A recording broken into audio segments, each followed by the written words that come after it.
Kenya will maintain its dominance in the championship. Now, 14-year-old Gitau Munene clinched the first edition of the Kaptagat 4x4 event in Elgeyo Marakwet County, toppling veteran drivers in a match fun-filled course that saw more than 20 drivers participating in the event. Gitau, who was driving a Land Rover Defender, scoring the least points in the Expert, where he scored 520 points, and in the Super Expert, where he scored 550 points. The last Super Expert stage, I got stuck there because of all the ruts. They're too deep. So we didn't have any way of maneuvering and we didn't have enough power. I think he's doing well in the motorsports world. He's also doing autocross and he'll be getting back this year. Now he's moving from, I think 4x4 is too slow for him. He needs more speed. Kaptagat has been good to us. We've done well.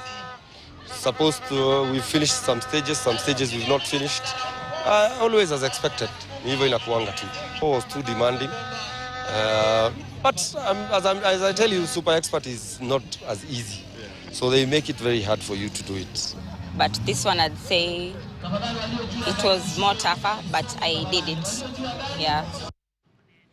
Defending champion Maureen Chebor retained